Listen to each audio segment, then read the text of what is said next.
Good morning to everyone. Myself Dr. T. Arun Kumar, Department of Chemistry, Design Thinker from SNS College of Technology, Coimbatore.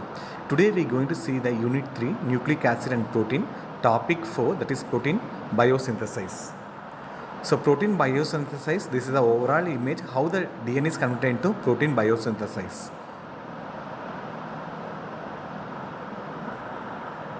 Central dogma of molecular biology, DNA is converted into RNA, then RNA is converted into protein. So the DNA is converted into RNA is called as transcription, RNA is converted into protein is called as a translation.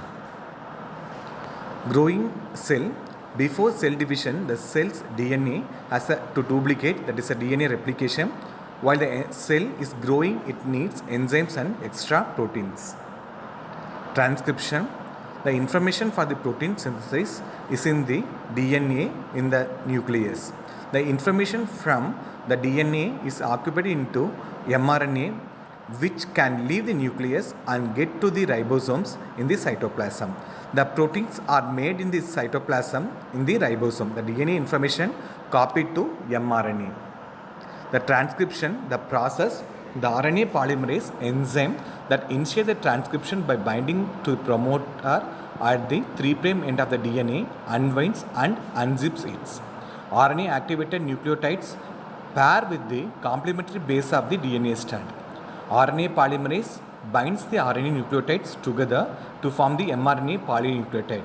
Only one strand of DNA in a gene gets transcribed.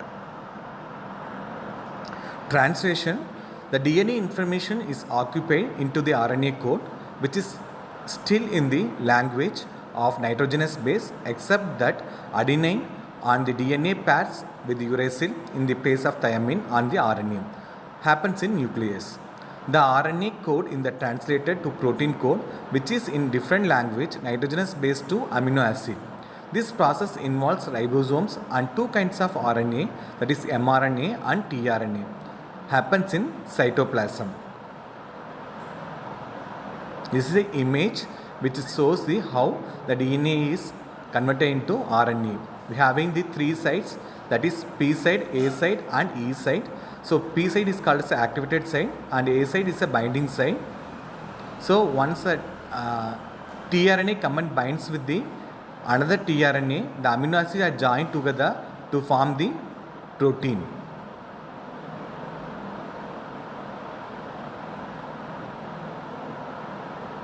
When the stopping codon comes, everything will be released and proteins are formed.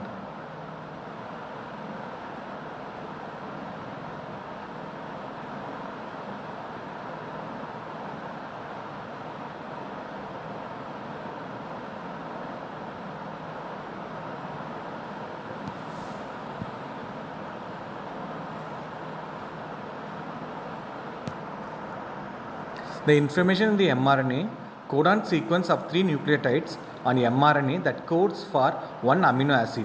The genetic code states which the codons stands for the amino acid. First amino acid and second codon 7 is the first one and codon 6 is the first amino acid. The genetic code, even though there are the 20 amino acids that exist, there are actually 64 possible tRNA nucleotides.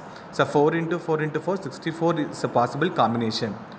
G, C, U, that is first nucleotide, then C is a second nucleotide and 3 is a third nucleotide. So CUG is called as a glycine. The genetic code 2, the genetic code can be referred as well to the DNA as in the case. How can you tell this genetic code refers to the DNA? Why can be referred to the DNA? So DNA is nothing but it's a double stranded DNA is converted into RNA. That's why we are calling this. The characteristics of the genetic code, it can be referred to DNA or RNA. It is universal. All living organisms share the same code. We can read the DNA of the bacterium, a plant or a worm using the same code, proof for evolution. It is degraded as this the only 20 amino acid but 64 possible codons that each amino acid has more than one codon. There are two codons that to be punctuation, that is a starting codon and stopping codon. That is a translation. The translation full picture images And translation, even though every protein begins with the methionine amino acid, not all the proteins will ultimately have their methionine at the one end. If the start's methionine is not needed, it is removed before the new protein goes to work, either inside the cell or outside the cell, depending on the type of protein synthesized. So translation, the polymerase reaction